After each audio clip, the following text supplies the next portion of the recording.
Kloklustert. Kloklustert. Kloklustert. Kloklustert? Kloklustert.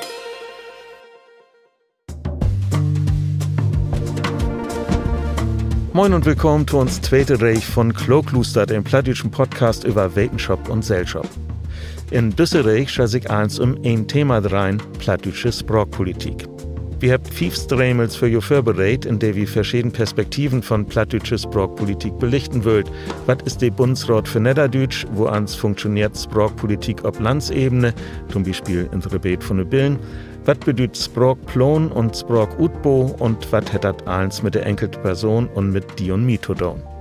Von doch schaltet erstmal allgemein Sprachpolitik für Platt und sprachpolitische Vertreten für die Sprekergruppe gehen. Mein Name ist Christoph Ahlers und bei mir habe ich 2 Vertreters von den Bundesrat für Niederdeutsch. Ein davon ist Heinrich Siefer, er ist der Spreker von Bundesrat und ein Delegierten für Niedersachsen. Und dann sind hier Marianne Ehlers, sie ist ein von den Vertreters für das Bundesland Schleswig-Holstein. Moin, die beiden. Schön, dass ihr hier sind. Ja, moin. Moin. Wo kommt ihr denn eigentlich her und was für ein Platt schnackt ihr? Marianne. Ja, ich schnack Eidersteder Platt. Das hört man ja dann auch liegt's an das Sch. Das ist bei uns so inschleppen. Born und obwussen bin ich aber halb Insel Eiderstedt. Groß worden in das Lüttedörp Welt mit den großartigen Normen. Wo zu min Kindertiet kein Mensch Hochdeutsch schnackt hat. Das ist nur inzwischen auch anders. Gif aber noch ganz viel Platt. Also von der Lütte-Welt bin ich in die große Welt irgendwann rinkommen und hef die letzten 30 Jahren, sag ich mal, ganz viel mit Plattdeutsch mock. Anfang bin ich mit Schrieben und dann käme immer mehr dazu, Schriebwerkstätten, dann Fortbilden für Lüte in der Schule, was für Plattdeutsch morgen wird und in Kindergarten. Das ist ein von den wichtigsten Themen in den verleden Jahren. Und ist das immer noch, da bin ich immer noch mit zugangen. Und ganz wichtig, das so habe ich nicht mit Anfang schuld, ich schnack mit meinen Enkelkinder platt. Mit meinen Kindern habe ich auch Plattschnack, das ist gut loben, sie haben die plattdeutsche Muttersprach und der hochdeutsche Vatersprach. Und meine Enkelkinder haben nur die plattdeutsche Omasprach. Das vielleicht ganz kurz, dass ich die letzten Berufsjahren Referentin für Niederdeutsch und Friesch bin Schleswig-Holsteinischen Heimatbund wär. Und von daher dann auch so in die sprachpolitische Arbeit rinkommen bin. Ja, wunderbar. Und Heinrich, wo kommst du her und was hast du für ein Platt? Ja, was für ein Platt ich hab. Mir sagt sie immer, du hast so ein Gemengelage mittlerweile. Ich bin geboren in den Lütgendörp im Landkreis Cloppenburg in Liena. Da bin ich mit Muttersprach Plattdeutsch aufwachsen. Hab auch nix anderes kennt, bin zusammen mit viel anderen Dörp in Schaul kommen, da hab ich dann auch noch Hochdeutsch lehrt und das hat mir hellerbest gefallen und ich bin ganz froh, dass ich die Gelegenheit hab mit Plattdeutsch aufzuwachsen. Was mir Platt ist, das ist so ein Beten Ollenburger, Südollenburger Platt oder mit einem Schlag von Hümmlinger Platt, weil das Dörp nicht weit von Emsland weg ist oder von Hümmling ist. Da bin ich aufwachsen und das ist eigentlich so das Platt, was ich Dörger und so broten da. Und das ist auch das Platt, das du immer noch in Alltag broten kannst? Das ist das Platt, was ich in Alltag bruke, allerdings beschäftigt mich auch viel mit Platt beruflich. Und darum sind da ganz viel andere Dialekten, auch mittlerweile mit inwassen. Ich bin auch Sprecher für Plattdeutsch Andachten wie in NDR, wie das kannst mir glöwen. Und da hab ich uns ein Beten ob instellt, dass wie ein Plattbrot, was die meisten Lüge auch verstehen könnt. Was bedeutet Platt denn für jo? Ist das mehr als ein Sprach? Ja, Platt, erstmal ist das für mich wirklich ein Sprach. Mein Muttersprach. Und dann habe ich de Tau lehrt, Leute Hochdeutsch schon die Gelegenheit hat, andere Sprachen in Schau noch de Tau zu lernen. Aber Platt hat natürlich, wenn ich von Dorge Plattdeutsch broten dau, auch was damit zu dauen, dass das was von, zu Hus Feulen Wesen, zu Hus Wesen ist. Also das hat mit meinen Beziehungen zu den Lü, wo ich Platt mit Brot hab, zu dauen. Und Marianne, wo ist das bei dir? Ja, das ist so ähnlich. Also ich bin ja, als ich all vertellt habe, mit Platt in die Welt gegangen, habe mehr früher Plattschnack als Hochdeutsch, denn ist das viele Jahren gar nicht so wichtig gewesen. Wichtig wurde das erst, als ich Kinder habe. Und da ist Plattdeutsch hat ein ganz große Bedeutung kriegen. Ich bin auch nicht auf die Idee gekommen, mit meinen Kindern Hochdeutsch zu schnacken. Das wäre für mich ganz klar. Und von dort, von dieser Sprach, die ich mit den Kindern schnacke, bin ich dann in die plattdeutsche Arbeit reingekommen. Und was ich vielleicht noch sagen will, ich bin Vorsitzender von 2 Vereinen, die sich mit Plattdeutsch beschäftigen, dort der Fairskill und der Bämsendachfort. Und der Fairskill steht ja für den SAS. Das ist ein Regelwerk, wo man sich gut als Schreiberslüdner richten kann.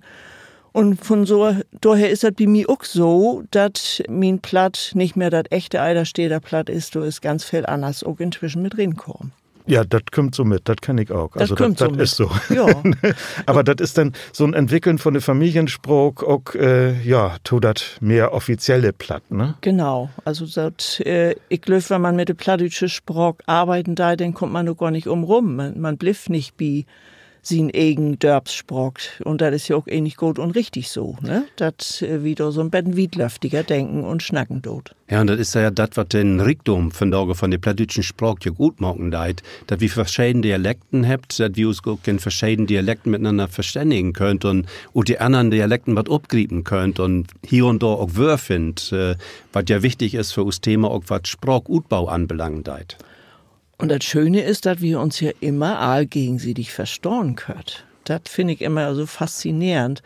Auch wenn uns eine Varietät vielleicht nicht so gut gefallen deit, aber wir können uns gegenseitig verstehen. Ja, dass der eine schnackt, der andere Brot und der nächste kürt, das kennt wir ja all und versteht wie Likas. Ne? Genau. Ja, von Dach wollt wir über den Bundesrat für Niederdeutsch schnacken.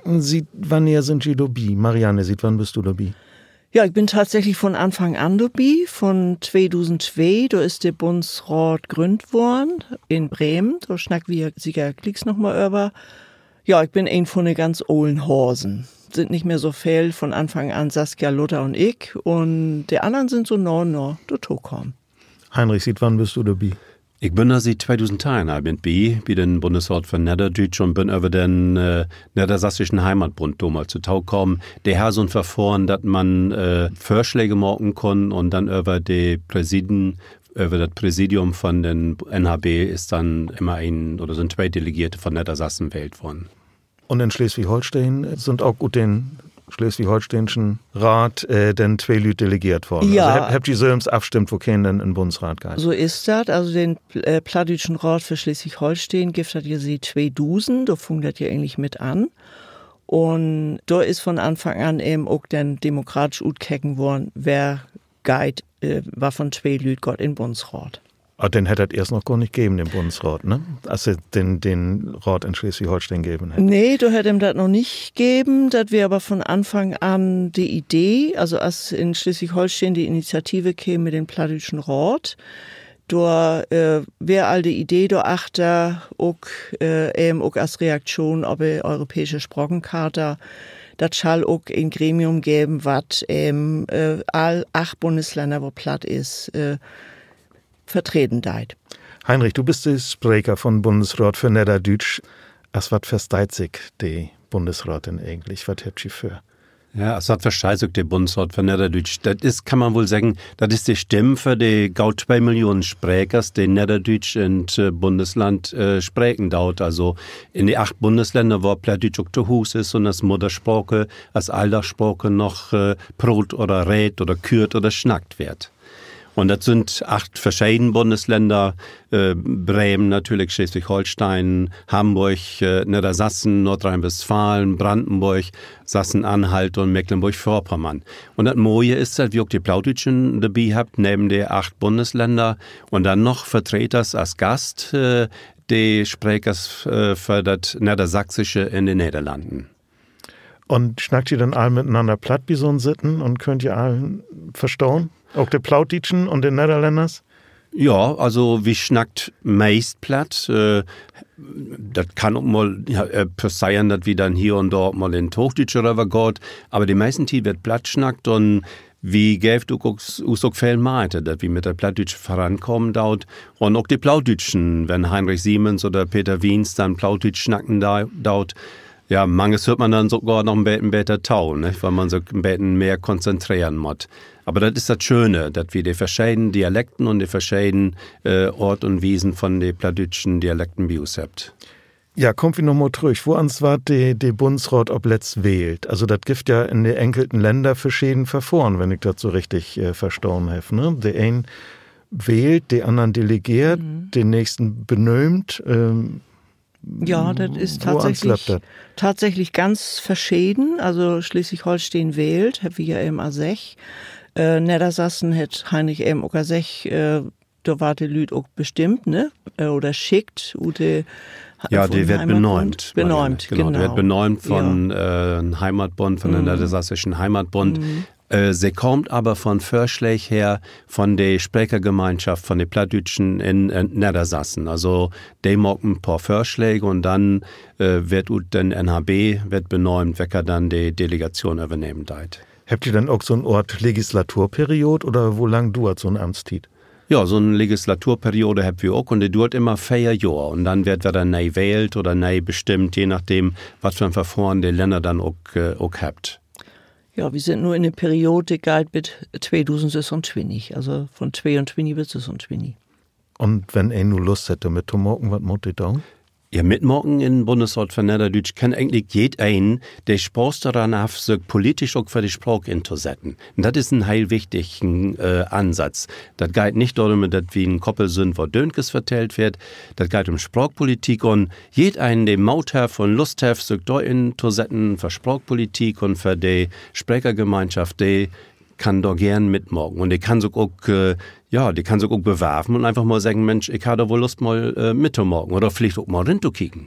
Wo kann ihn sich denn da bewerben? Erstmal fällt man ja ab, wenn man sich politisch für Sprache irgendwo einsetzen deit. Und dann gibt es die Möglichkeit auch, Leute, die da abfahren, so da mal anzuschnacken, die da für die Sprachpolitik was dauert oder sich für Plattdeutsch einsetzen dauert. Und der Bundesrat von Niederdeutsch kommt ja aus heile Bundesland, aus heil Deutschland, die 8 Bundesländer beieinander. Und wir sind ja ein großes Netzwerk und da ist auch die Gelegenheit, den einen auf anderen mal anzuschnacken, der irgendwo abfallen ist, den dann so für Plattdeutsch insetzen deit oder in bestimmten Gremien auch vielleicht mal so inset have. Gibt ja Leute, die setzen sich auch durch dich in für Sprachpolitik, könnt aber selbst gar nicht platt. Und darum meint sie auch, dass das hier wichtig ist, dass ihr sich dafür insetzt. Habt ihr auch eine Chance? Ja, sicher. Also, der Verrutseiten ist nicht, dass ich, so als viele Plattdeutsche dazu gern sagen, mit dem Muttermerk, dass Plattdeutsche alle abgenommen hab. Nee, also, das geht darum, dass Plattdeutsche voranzubringen und sich dafür einzusetzen. Und wenn einen da erstmal mit Hochdeutsch anfangen deit und dann Maut und Lust hat, auch Plattdeutsch wieder zu machen und auch sogar meinte Gift, Plattdeutsch zu lernen, dann geht er natürlich genauso. Und da haben wir einen ganzen Riech an Beispielen in unserem Bundesrat von Niederdeutsch, dass da Leute dabei sind, die nicht mit Muttersprach Plattdeutsch aufwachsen sind, die das dann lernt habt und dann auch der Spaß und Maut ankriegen habt. Ja, Sie 2 Jahren habt ihr auch Vertreters von den jungen Lüd im Bundesrat. Wo ist das dort gekommen? Ja, ich glaube, das wäre einfach eine Idee, die all lang so in den Köpf wäre von den Lüd und auch mit der Niederdeutsch-Sekretariat zusammenhängt, wo wir ja nachher noch abkommen dort. Und das ist ja eine ganz wichtige Geschichte. Junge Lüd, wir können nicht all töben, dass mal irgendeiner ankommt und sagt, ja, ich will William hier nur auflösen. Wir sind ja auch die meisten von uns im Bundesrat nicht mehr so ganz die Jüngsten und darum ist das total schön, dass wir nur so ein ganze Koppel junge Leute auch dabei haben, die ganz aktiv sind und die auch ganz viel Mut haben, was in den Gang zu bringen und auch was fordern dort. Und das finde ich also ganz wunderbar. So hat man das Gefühl, das galt wieder. Wie können das wiedergeben an die jüngere Generation? Woran lebt die Arbeit denn mit den jungen Lüd? Also hast du da ein konkretes Beispiel, was die zum Beispiel inbräucht habt in Rat? Ja, sie hab ganz viel abgräben und hab sich auch überlegt, was könnt sie morgen für die Sprache. Sie sind nach Berlin gewesen und hab da die Berliner Verkloren vorstellt. Also noch das Motto, wie möt wat, die jungen Lüd möt auch eine Chance haben, was für die Sprache zu tun und auch für die Sprache arbeiten zu können. Und das ist ganz positiv abgenommen worden. Wir haben ja verschieden Malen einmal was in den Gang gebracht, Schweriner Thesen und so wieder, da kommt hier auch liegt noch Motto. Und diese Berliner Verkloren, das wäre richtig der erste Abschlag so für die jungen Lüd. Ja, und dann so Totit von der Corona-Pandemie ist, das mit den Online-Werkstellen auch anfangen und da war ein großen Koppel von jungen Leuten dann ob Inladen von Niederdeutsche Sekretariat und die jungen Leute wie in Niederdeutsche Sekretariat sich dann auch da ja verinteressiert habt und da wog worden sind für die plattdeutschen Sprache und sich auch vorstellen könnt, auch politisch dann auch mitzuarbeiten. Das war ein ganz großen Stappen noch vorne, haben auch die anderen Medien mitzubruchen, nämlich die digitalen Medien. Also die jungen Leute sind dann so ein Beispiel dafür, ja, dass sich Leute meldet haben, die sich einfach interessiert, die sind nicht von jedem Verband delegiert worden, ne? Ja, genau. Die habt sich einfach interessiert. Da ist ein Oprop gemacht worden von Niederdeutsche Sekretariat und von den jungen Leuten. Und dann habt ihr auch einfach Leute gemeldet. Und mir hat immer verwundert, mit wie viel Engagement die da noch bei sind und sich auch interessiert für die plattdeutschen Sprache. Wird ja vorhin gesagt, junge Leute kommt doch nicht vor. Man muss eine Chance geben und auch ihre Möglichkeiten dann auch sein, die sie inbringen könnt. Ja, nun lasst uns mal konkret waren. Das geht ja um plattdeutsches Sprach. Sprach ist ein Kommunikationsmittel. Worum braucht wieder Sprachpolitik? Ja, wie wird ja, dass die Sprache auch wahrnehmen wird, dass sie wichtig genommen wird. Wir haben die Charta in Rüch, wo wir uns auch betrecken können. Da wird fordert, was die Länder morgen schört. Und wie möcht als Sprechergruppe aufpassen, dass die Länder das auch morgen tut. Wer schall das sonst morgen? Und darum möcht wie Sprachpolitik morgen. Sonst versandet das Ganze. Also wenn das bloß diese Charta gibt und nichts anderes und du wart vielleicht von den Ländern und mal rabkecken, aber nicht nix mogt, dann bringt uns das nix. Das heißt, was will der Bundesrat? Kickt die da ob, was die Charta inholen wart oder mogt die noch mehr? Erstmal kicke ob die Charta, das ist klar, das ist ja als sech uns wichtige Grundlage. Ja, und dann hab wir all uns Thesen und Verklorens, die wir inzwischen einmal fordert hab. Wir haben Schulfach Plattdeutsch gefordert, das ist ein bisschen länger her, das wird 2007 in Schwerin, da hab wir die Schweriner Thesen abstellt, wer in grote Lahm überall, was da denn nun schuld? Und der Tit wäre wahrscheinlich noch nicht ganz so weit, aber inzwischen hab wir ein Schulfach. Du kommst wie sehr glick auch noch mit to. Ja, Schul ist ja Ländersog und das ist ja nicht so. Überall glick in die Länder, ne? Genau. Was das Plattdeutsch in die Schule angeht. Ist auch in jedem Land ein bisschen anders. In Schleswig-Holstein ist das eigentlich ganz gut loben. Da hab wir nur ein Schulfach, also an etliche Modellschulen, 50 Modellschulen hab wir inzwischen. Also das hat doch was schält und das ist einfach die Reaktion auf diese Thesen wählen. Wo uns ist das in Niedersachsen an den Schulen, Heinrich? In Niedersachsen an den Schulen habt wir seit einige Jahren so die Möglichkeit, dass man Wahlpflichtfach Niederdeutsch belegen kann. Aber das ist ein freies Angebot. Ist also nicht so, dass das ein verpflichtendes Schulfach ist. Aber das kommt noch langsam zugange in Niedersachsen. Da dauert noch so ein Tiet. Wir habt ja in Niedersachsen just verleden Jahr im Wintersemester in Oldenburg an der Universität habt wir den Studiengang Niederdeutsch einführt und das ist die Grundlage dafür, dass wir auch ob du dann in Niedersachsen das Schulfach Niederdeutsch dann auch einführen können, weil wir auch Mesters habt, die das dann auch anbauen könnt in Schulen. Das kann man dann studieren, so als man Französisch, Englisch auf Geschichte oder Theologie studieren deit. Ach, das für dem auch allwehr in Göttingen zum Beispiel. Ja, und das ist ein gutes Beispiel dafür, dass wir Sprachpolitik brauchen. Nämlich, wenn man im Moment das geil man so Wetter, das löpst von allein nicht zurechte, dann dann läuft das eben nicht. Dann kann wesen, dass so eine Universität in Göttingen mit einem Lehrstuhl Niederdeutsch dicht gemacht wird. Und wenn das aber dann eine Sprechergemeinschaft geben da, Lüge, die bestraten sind. Ich weiß, dass du, als der Studiengang in Göttingen dicht gemacht worden ist, da sind viele erst vorgeworden und hab gedacht, wie möcht da was andauern, wie möcht auch bestraut gehen. Wenigstens us bemerkbar morgen.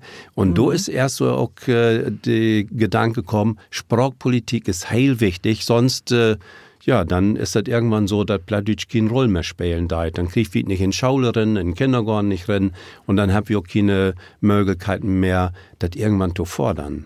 Genau, also die Strukturen sind wichtig. Erstmal die Lehrer utbilden und dann, das ist ja die Voraussetzung, dass du dann daran das an die Schulen auch lehren kannst. Ne? Genau. Du musst ja die Lehrer für. Klar braucht man die Lehrers dafür oder die Lehrers und Lehrerinnen und das klappt eigentlich in Schleswig-Holstein auch ganz gut. Da muss jede angehören Deutschlehrer, Deutschlehrerin muss ein Modul platt belängen und da sind ganz viele, die mag dann auch wieder, weil sie sich einfach dann auch interessieren dort. Studiert das vielleicht noch als Ergänzungsfach. Also das klappt eigentlich ganz wunderbar. So, dass man ähnlich singen kann, die Schulen, die nur inzwischen Modellschulen sind, die haben in der Regel auch die richtigen Fachkräfte dafür. Also das ist ja nun, platt in der Schule ist ein Thema von Bundesrat, aber ihr habt ja noch mehr Themen, ne, Heinrich?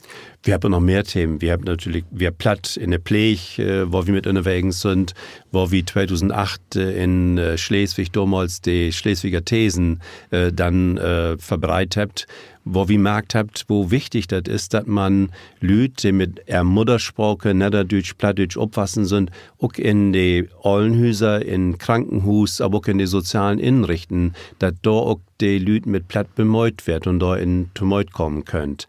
Das hast du so gut entwickelt, das Thema, dass wie sagt von Dorge, das ist nicht bloß wichtig, Plattdeutsch als Muttersprache, dann in diese Institutionen, Krankenhaus, Allenpflege, dann into bringen, wie möcht auch die anderen Muttersprachen mit bedenken. Und da sind wir, glaube ich, als Plattdeutsche einen gauten Wegbereiter gewesen, kann man wohl so sagen. Dass Muttersprache auch in Tellhallen wird, grundsätzlich. Und in Wittstock haben wir das ja nochmal wieder abgräben, ne? Also wir habt da eigentlich nicht locker lassen, ne? Also der Schleswiger Appell, der wäre auch noch so ein Betten, da wären wir auch unsere Tiet zum Betten verruht. Ja. Und in Wittstock, der Wittstocker verkloren, da wäre das eigentlich auch ganz, ganz wunderbar in den Gang, das Thema. Ja, und wir sind da auch so in der Öffentlichkeit ja ganz gut mit ankommen. Das habt die Lühe sein, dass das ein Bedüden hat und dass das nötig ist. Und vor allem auch, dass das Koppels geben deit, der das abgrieben dauert. Auch wenn ein Beispiel, Sprachpolitik fällt nicht allein nicht von Himmel, da mehr Themen abgräben werden und sein werden, die dann auch, auch strukturell angehen werden. Was habt ihr noch an Themen, Marianne?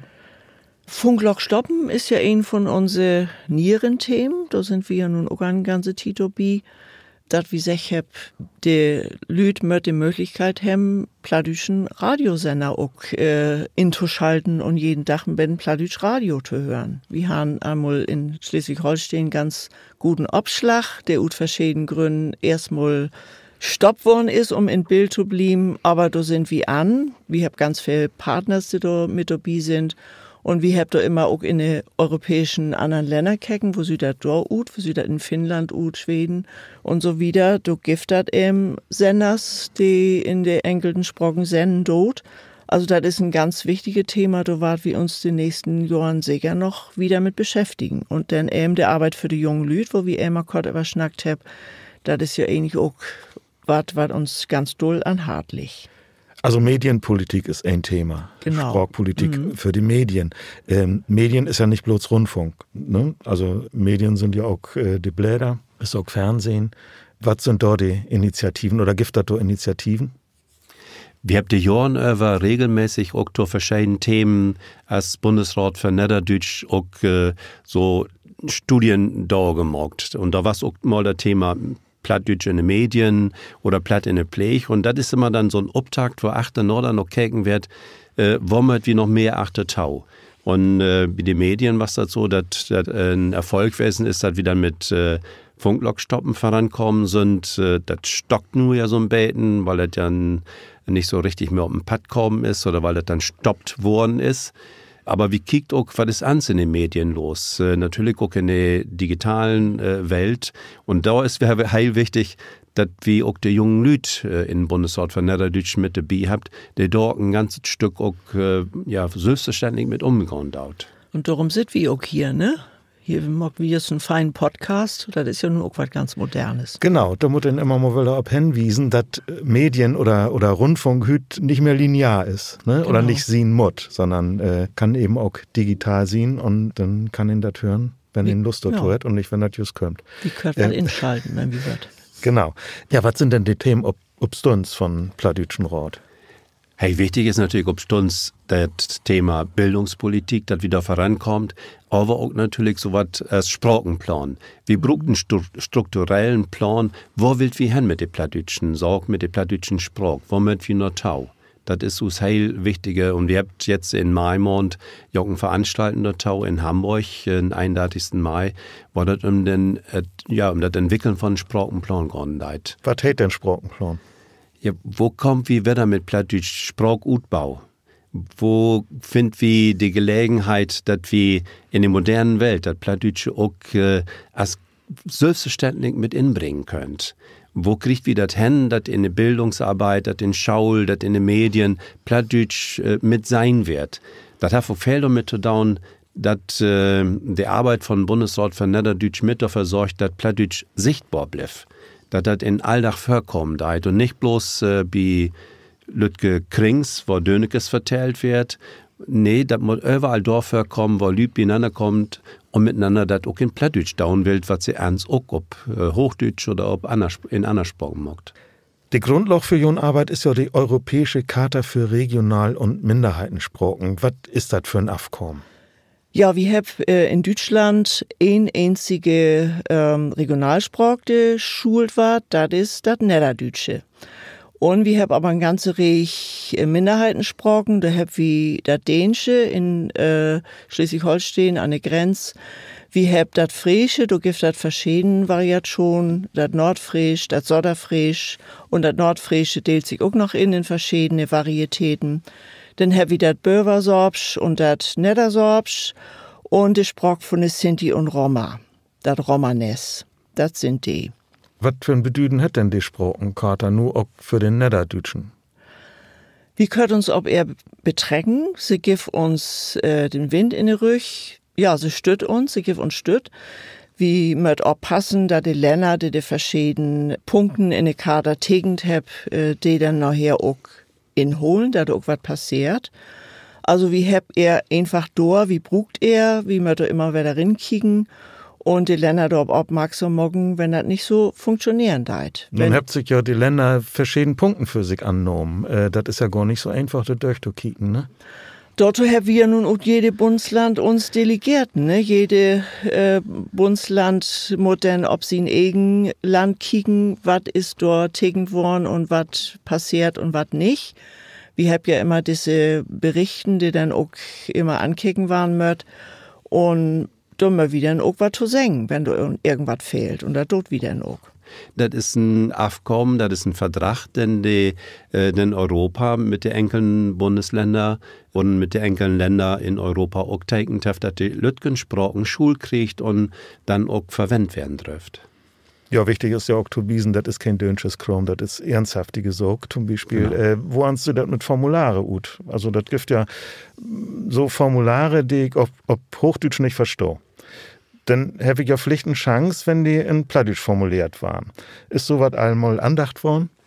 Das ist andacht worden, aber mit den Formularen, das ist ein heil wigelinschen Kram, muss man wohl sagen. Das gibt ja jetzt auch das dort ein Online-Zugangsgesetz, hat ja, wo wir auch versorgt, dann digital in Formulare dann reinzukommen, dass man Plattdeutsch bruken darf. Der Weg dahin ist klar, das darf wesen, aber das umzusetzen ist nicht so einfach. Und das ist auch wieder ein gutes Beispiel dafür. Sprachpolitik, mit die Themen abgrieben, die Sprachencharta, ja, wo die da in liegen dauert und die wir abgrieben möcht und dann miteinander auch kicken möcht, was ist uns wichtig, was will wir da an Energie reinstecken, dass wir das dann auch umsetzen können. Und ob laut wieder Daten-Online-Zugangsgesetzen beten, was eine sieht und wie konzentriert uns jetzt ein beten, was mehr auf Bildung. Und weil das die große, wichtige Weg ist, dass in Schaul, in Kindergarten, dass das Plattdeutsche überhaupt lebendig holen kann, ob du. Und die Stür verkloren gibt das auch noch nicht als Plattdeutsche Formular. Vielleicht schafft wir das ja noch mal. Ja, der hätte ja für Johann mal haten, da ging mal so eine Meldung durch die Blätter, Plattdeutsch ist nur Amtssprach. Ist das Amtssprach? Amtssprach ist das nicht. Auch wenn, wie natürlich, wenn ich noch einen Bürgermeister in Kloppenbach hingehe und sage, du, ich möchte gerne jetzt mit die das ganze Werk in Plattdeutsch verklären oder ich möchte ob Amt das in Plattdeutsch verklären, dann müsste er eigentlich kicken, dass er einen finden da, der das mit mir in Plattdeutsch durchgehen kann. Die Plattdeutschen sind ja so genügsam, dass sie dann immer sagen, ach Lordmann, ich kann ja auch Hochdeutsch. Ne? Und das ist wieder ein Beispiel, Sprachpolitik, sag, nee, du musst die gar nicht zurücknehmen, du kannst das auch brauchen. Und du kannst auch dafür dann auch die insetzen und andere Leute dafür insetzen lassen, dass zum Beispiel dann auch wie ein Bürgermeister ob Amt da ein ist, der Plattdeutsch mit die Broten deit. Wie wird das denn aus Friesland mit das Inrichten von Plattdeutsch beauftragte wie Kommunen, das kein großes Problem ist. Das kann man also dann, wenn man das will, auch umsetzen. Aber da braucht das wer der Lühe, der öffentlich wiest, das ist möglich und das geht. Also Amtsbrock hat in diesem Fall, ich darf das ob Amt, Plattdeutsch nacken. Genau. Wo ans sieht der Arbeit denn konkret ut von Bundesrat? Wo ans geht ihr dafür? Also an wen wendet ihr jo mit all die Sorgen? Ja, erstmal drauf wir uns in verschiedenen Abständen, also mehrmals in Jorkop wie Alto Sorm. Meistens auch wirklich real, also in der Corona-Zeit haben wir uns ja auch dann digital droben. Ja, wie tuscht uns ineinander ut. Wir hab immer als ganz wichtigen Punkt die Länder berichten, dass wir uns doch gegen sie die auch mitdeelt, wo ans dat bei uns in den Länder ut, was passiert da jüss. Wie nehmt mit in den Sittens, was sonst die Sprechergruppe an uns randrogen ward, was an Themen bei uns ankommt. Ja, und dann versucht wir natürlich all diese Themen auch in der Politik zu platzieren, ne? Wie habt Kontakt zu den Politikers, wie mag so, als das so schön heet, wie mag Lobbyarbeit. In Berlin gibt es inzwischen Parlamentskreis Plattdeutsch, wo einigen von uns dann auch dabei sind. Wie versucht die Abgeordneten und uns Länder, ob uns sie zu trägen, mit denen zu schnacken und verkloren, wo wichtig das ist mit der Sprache. Ja, wie kümmert uns um Gremienarbeit, das gibt in Berlin Beroden Utschuss, wo wir mit bin sitten do, das gibt das Länderbund Referenten droppen. Also, wie habt eigentlich, was das angeht, einen ganzen Bach zu tun. Und darum sind wir inzwischen auch da nicht bloß mehr ehrenamtlich unterwegs. Das geht gar nicht mehr. Obwohl das hele Werks immer noch ehrenamtlich ist und für Wecken ist das mittlerweile auch eine Hauptaufgabe geworden. Also die Sorge ist ehrenamtlich, immer noch nebenbei. Neben einer Sorge, wo die Leute sich dann für Plattdeutsch engagiert. Marianne hat recht, wenn man sich das ankicken darf, kann man sagen, für viele ist das mittlerweile auch so eine Profession geworden. Wo ans klappt das mit den Informationen für die Allgemeinheit, also ich sag mal Presse- und Öffentlichkeitsarbeit, mogt die sowas auch? Also das so das zurückspiegelt, was ihr allen smoked habt oder was in Gang ist? Das habt wir auch. Wir habt ja vor allem mit dem Niederdeutsche-Sekretariat seit 2017 auch die Möglichkeit, mit all das, was wir in uns sitten, die Gesprächen mit den Politikern, was wir da gewonnen habt, dass wir dort öffentlich machen können. Dass man um die Webstelle von Niederdeutsche-Sekretariat gehen kann, dass wir Informationen verschicken. Wir haben einen Newsletter, der verschickt wird an Leute, die sich dafür interessiert und sich dafür anmeldet. Und so kann die Welt, sag ich mal so, die plattdeutsche Welt auch wahrnehmen und mitkriegen, was da loben deit und wofür sich der Bundesrat von Niederdeutsch insetzen deit. Und wenn man sich dazu ankicken deit, da wird wie auch heildüdelig auch wahrgenommen. Das kriege ich wenigstens so mit. Also das Niederdeutsche Sekretariat ist so die Ankerstelle, sag ich mal, von plattdeutschen Bundesrat. Genau, das ist so das Ankerstelle, das ist auch das Hus oder die Inrichten, die in die Welt tragen deit, was für Themen wie just behandelt, der aber auch natürlich auch helfen deit, dass wir das überhaupt bloß all miteinander schaffen könnt. Und das Niederdeutsche Sekretariat können viele das auch gar nicht leisten. Das ist heel wichtig. Und 2017 haben wir ja das gute Glück gehabt, dass wir das Niederdeutsche Sekretariat inrichten konnten. Und als Vorbild hat damals auch vor allem dient, dass es das Minderheitensekretariat geben hat. Das Minderheitensekretariat hat für die Sprachen, Marianne hat die ja alle abgeteilt, die Minderheitensprachen, dafür hat die Arbeit. Die hat dann die Gelegenheit, hat in der Öffentlichkeit ihre Themen reinzuträgen. Und mit dem Niederdeutsche Sekretariat hat wir da jetzt auch eine Gelegenheit, das für die Plattdeutschen obliege Wies und noch an die Leute zu bringen. Und das wäre damals ein Beschluss vom Bundesrat? Das wäre ein Beschluss vom Bundestag. Mhm. Wir haben eine politische Debatte, da war es ein Plattdeutschen Bundestag eine Debatte und dann war es noch die Gelegenheit, mit dem Thema Wettersprachpolitik mit den Politikern in Gespräch zu kommen und sagen, was wir braucht für die Plattdeutschen ist ein Niederdeutsche Sekretariat, die gleiche Ebene als das Minderheitensekretariat. Und das hat dann auch geklappt. Wo ans läuft denn die Zusammenarbeit zwischen Niederdeutsche Sekretariat und Minderheitensekretariat? Die Zusammenarbeit, da würdest du sicher auch sagen, Marianne, ja. Die läuft heller best. Also wir sind wirklich miteinander auf den Weg gekommen, dass wir auch was das Thema Pflege angeht oder nur das neue Projekt, was wir miteinander auch angehen, wie nimmt hat Wetens vermitteln von der Regional- oder Minderheitensprachen in Schau. Das hat also das grundsätzlich über die Lütkensprachen und über die Regional- oder Minderheitensprachen in jedem Unterricht in Deutschland informiert wird. Also das ist keine Konkurrenzsituation, sondern Zusammenarbeit. Das ist gute Zusammenarbeit, ja. Woher kriegt die dann überhaupt die Unterstützung für Bundesrat und Niederdeutsches Sekretariat? Das kostet ja auch ein bisschen Geld. Als enorm als echt von Bund. Also immer von BMI, also von Bundesministerium von Innere. Und wenn man jetzt noch Projektmittel braucht von BKM, also der Beauftragte von Bund für Kultur und Medien, du kriegst wie immer noch mal Stütz, wenn wie Projekten morgen wird. Und dann habe ich noch das große Glück, dass das Land Brandenburg uns jedes Jahr ein bisschen was geben kann, wo wir Projekte mitmachen können. Das ist also wunderbar. Da habe ich nur all mehrmals Broschüren machen können, zu platt in der Pflege oder auch für platt in Kindergården. Also das sind immer dann so lüttere Sorgen, die noch extra mock waren können. Also Brandenburg hast du nömt, die anderen Länder mock das nicht? Nee, das mock tatsächlich bloß Brandenburg. Also da dürfen wir nochmal, ob das der anderen Länder vielleicht auch mal sagen, ach ja, wie gäft auch mal was unseren Put für so ein Projekt. Und mal wie vielleicht noch mal ein bisschen mehr waben. Die Welt vielleicht gar nicht, dass sie das auch trifft. Genau. Hätte die Bundesrat denn das damals fast schreiben, wofür Geld das gibt? Also ist das für die Zukunft sicher oder möchte ich in Jahr bang, das will das kriegen? Das muss in Jahr nie beantragt waren. Also wir hoffen natürlich immer, dass das klappen deit. Also wir haben jetzt für 2024 so ein Lütbetten Sorg, wo ja sagt, überall muss kört waren. Aber da habt die Minderheiten und die Niederdütschen dann Veto inlecht und die kriegt tatsächlich genau das, was sie auch bogen dort für die Arbeit.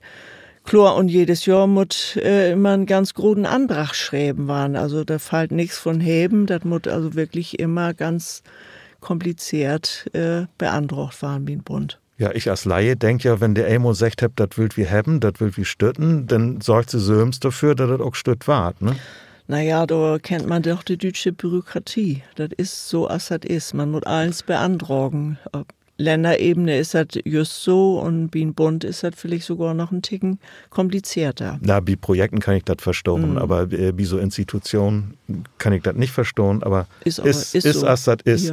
Ja. Was für Projekten fördert ihr denn mit das Geld? Ja, wir haben ja eben ein paar nömt, also jetzt aktuell diese Podcast, ne, der ward als Projekt finanziert, denn die Films, die einmal mockt worden sind mit junge Plattschnackers, das Material für den Kindergården, der Erinnerungsböger für Platt in der Pflege. Also das sind wirklich so Praxisprojekten, wo man wirklich ganze Bach wirklich mit beschicken kann. Oder auch das, was mal wer, ich glaube, letztes Jahr jung drebt old, wo sich ein älteren Plattschnacker mit ein jüngere Plattschnacker oder Schnackerin zusammensetzt hat.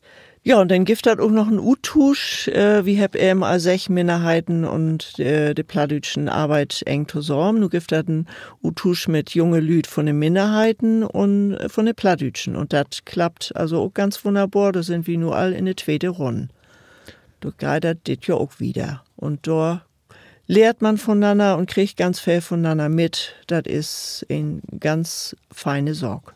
Ja, ein wunderbar fein Projekt, was sie natürlich auch die Wanne utstellen, über die Regional- und Minderheitensprachen, der wie zusammen mit dem Minderheitensekretariat auch entwickelt hat und der jetzt auch der Bundesrepublik gehen deit. Gibt das eigentlich auch Projekte auf EU-Ebene, also das über die Grenzen hier ins Wattenmorgt wird? Die habt wie so nicht, aber das ist eine Idee, da wo man sicherlich mal auch in Zukunft mal über nachdenken kann, ob man mit anderen Leuten gesprochen in Europa vielleicht auch nochmal das eine auf andere zusammen macht, wo man auch vielleicht was aufkriegen kann. Aber so Projekten auf EU-Ebene gibt das nicht. Ja, wäre ja eigentlich, also für mich liegt das ein bisschen auf der Hand, dass auch die EU so eine Projekten irgendwie fördert oder da einen Pott für hat mit Geld, ne? Das war was Feines, so. Das, an Geld mangelt hat den Bundesrat von Niederdeutsch immer so ein Bäden. Ja, so wie die Geschichte mit Funkloch stoppen, da kiekt wir einmal noch der anderen Länder, wo sie da gut mitgesprochen und da kann man ja ansetzen, ne, dass man sagt, Mensch, ja, wie krieg ich mal ein Mittel von der EU und könnte doch vielleicht in die richtigen Stück wiederkommen. Ja, das ist vielleicht mal so eine Idee. Aber ja, was würden die sagen, hätte sich doch was ändert in politischen Willen im Vergleich zu früher? Auf jeden Fall. Also als wir anfangen sind, 2002, ja, das wäre ja absolute Nieland und wir mussten uns ja auch erstmal überall bekannt machen und vorstellen. Und auch mit der Kater in Rüch, also das wäre alles hier noch so ein bisschen unklar und wie schall das eins loben. Und wenn man nu hen losgrund hat, also die Lüd wird in der Regel Bescheid, auch bei den Ländern. Also ich bin eigentlich ganz zufrieden mit das, was bet nu loben ist. Was hier zufrieden ist das verkehrte Wort. Das muss natürlich immer noch ein bisschen wiedergehen. Aber auf jeden Fall, wie wat wahrgenommen, wie sind da und wie hab ja mit der Wiel auch ganz gute und lude Stimmen. Waren die Bayern und Sassen doch nicht ein bisschen nietsch auf uns? Ja, also ich denk mal, also ich habe auch Kontakten so nach der Dialektszene hin, die sind mit einer doch, oh, ja, ihr habt das ja toll und ihr habt ja was und wir haben das gar nicht so. Das hört man denn doch an der eine oder anderen Stadt, ne? Wenn man sich mal mit den Lüd von IDI, also von Internationale Dialektinstitut unterhält, da habt wieder doch eigentlich ganz gut und sind ein ganz gutes Stück vorankommen. Das gibt ja verschiedene plattdeutsche Institutionen, da habt wir alle überschnackt. Wo hast du das mit der Zusammenarbeit? Und gibt das so eine Art Netzwerken und gibt das so ein Ort, also so eine gemeinsame Strategie zu entwickeln? Wir arbeiten mit ALD koppels zusammen, natürlich die Söcke in der plattdeutschen Welt, so für die plattdeutsche Sprache, aber auch die Lütgensprachen insetzen dort, so mit dem Minderheitensekretariat. Wir arbeiten zusammen mit die niedersächsische Sprache, das in den Niederlanden, die sind ja bei uns so mit einem Gaststatus im Bundesrat für Niederdeutsch. Da sind wir auf dem Pad, dass wir da so ein Netzwerk miteinander auch bilden dort und kickt, was der anderen mag und was wir es aufkicken könnt. Ja, gibt das überhaupt so eine Strategie für Niederdeutsch? Eine Strategie für Niederdeutsch allein gibt das nicht. Wir möchten es miteinander auf dem Pad machen und vor allem mit wie, was wir mit nur ja auch gemacht haben, Politik versprochen für uns Sprache machen. Und ich nehme auch wahr, dass wir von den Politikern mittlerweile seit Jahren immer mehr wahrgenommen wird. Wir haben ja auch ein Bild berechnen können und das, was wir auch alles schafft habt, dass wir Plattdeutsch in den Pflege als Thema haben, wo die Notwendigkeit auch sein worden ist, dass wir in den Bereich von Bildung vorankommen sind, dass in Hamburg damals 2010 ein Schulfach einrichtet worden ist. Das hat all mitholpen, dass die Politik uns wahrgenommen hat und dass die Politik uns auch von Auge, wenn wir mit Fragen kommt, auch mehr wahrnehmen deit. Und da müssen wir auch strukturell wieder machen. Wir dürfen nicht abgeben, wir dürfen auch nicht nachladen. Das ist heel wichtig, dass wir in Gespräch bleiben mit den Politikern. Und auf allen Ebenen, auch in den Ländern, auch immer wer versorgt, dass die einzelnen Vertreter von der Sprechergruppe und von Bundesrat für Niederdeutsch das Gespräch mit den Politikern sorgen. Dort bloß so können wir, ob du auch vorankommen. Das ist ja auch immer heel wichtig, wenn dann bestimmte Konstellationen sich dann auch wer abwechselt in dem Non-Wahl, dann brauchen wir dann den Kontakt. Denn das läuft nicht von allein nicht einfach so wieder, dass dann das Land oder Sassen zum Beispiel sagt, ja, da mag wir all so wieder, das muss immer wieder neu verhandelt werden. In der Sassen haben wir da die interministerielle, interfraktionelle Waagkoppel, wo wir auch regelmäßig dann droppt und dann kickt, wo können die mit Plattdeutsch vorankommen. Ja, was meint ihr, warum liegt das noch nicht so viel Lüd in Plattdeutschland von den Plattdeutschen Bundesrat hört? Das liegt ob ein wie sicher daran, so dass die Plattdeutschen, ich hab eben einmal gesagt, so ein bisschen genügsam sind. So Sprachpolitik, das seid ihr vielleicht fehlen noch nicht so als nötig an. Löp von allein nicht, da sind ja Vermögen, die das wiedergeben dauert. Aber wie seid ja, dass ob du die plattdeutsche Sprache allein nicht aber Vermögen nicht wiedergeben wird. Das ist bloß noch ganz, ganz selten der Fall. Und wir können bloß über Schule, über Bildung dann mit der plattdeutschen Sprache vorankommen. Und das so zu begreifen, ich glaube, das ist noch nicht bei alle plattdeutschen Sprecher so ankommen. Und deswegen ist es auch wichtig, dass wir den Kontakt holen zu der Sprechergemeinschaft und dass wir mitkriegt, wo beschäftigt der sich mit und dass wir hier und da auch bei er mal so ein Lütgen, ja, so einen Punkt setzen könnt, wo sie neugierig wird und dann auch begreift, oh, wenn ich jetzt kein Plattdeutsch mehr brote, wer bringt mein Enkelkinder dann Plattdeutsch bei? Oder wo könnten mein Enkelkinder irgendwann auch Plattdeutsch lernen? Wenn du eine Idee oder ein Anliegen hätt, kann die sich an you wenden oder wo uns läuft das dann? Ja, wenn ein Ideen hat oder wenn ein sich für die Arbeit von Bundesrat für Niederdeutsch interessieren, dann kann er so gern natürlich an uns wenden und er kann auch Ideen mit inbringen oder kann auch mal sagen, Mensch, bei uns in uns Kontrei, da läuft das all nicht, da wird nirgends noch käken und können die nicht doch mal mit mir über unterhalten und so ein Betten, was für Klaugfiedeln, wo komme ich da wieder, wenn ich ein Anlegen habe? Wo sieht denn die Zukunft von Bundesrat für Niederdeutsch aus? Also positiv. Ich denke, wir haben jetzt die jungen Lütopie. Ich sehe das ganz positiv. Wir mag einfach wieder. Wir sind hab viel geschafft in den verleden 22 Jahren sind dann ja nur all. Und da werden wir doch sehen, da wir dann irgendwann mal 50 Jahre Bundesrat für Niederdeutsch. Das wäre doch fein. Ja, erstmal 25. Erstmal 25, das ist das nächste Ziel, aber das soll irgendwann wieder gehen. Also ich denke, das wird wieder gehen, auf jeden Fall. Und wir sind stark und wir sind da und die Leute können sich an uns wenden. Ja, nun kommt wie tot Schlusswort. Was wollt ihr den Touristen mit auf den Weg geben? Marianne? Also ganz persönlich, Sprachpolitik hin und her. Ganz wichtig wäre mir das in den Familien das noch mehr ankommt, dass man doch vielleicht die Sprach an die nächste und übernächste Generation wiedergeben kann. Denn haben wir viel von den Problemen, wo wir von dort mit sitzen, nicht. Also schnacken und mit den jungen Lüd schnacken die Sprach wiedergeben. Das wäre mir ganz wichtig. Das ist das eine, ne? So, dass wiedergeben wird, die Sprache von der, die noch als Muttersprach wiedergeben könnt. Aber für mich war es auch heel wichtig, dass Leute, die sich für Plattdeutsch interessiert, und da mehr von Wähten wählt oder da mehr Interesse anhabt, dass die sich einfach ein Lütgen Koppel säugt, ein bisschen Taulust hat, und dass die Koppel open ist und frei ist, Lüt, die einfach mal im Betten was rinschnüstern will, dass die dann auch die Gelegenheit kriegt und das nicht ist so ein Schnack, den man so manches dann hört, wenn man irgendwo in den Koppel kommt, ach Lotte, man gewähren, das lehrst du doch nicht mehr, das musst du mit dem Muttermilch obsorgen haben, das Plattdeutsche.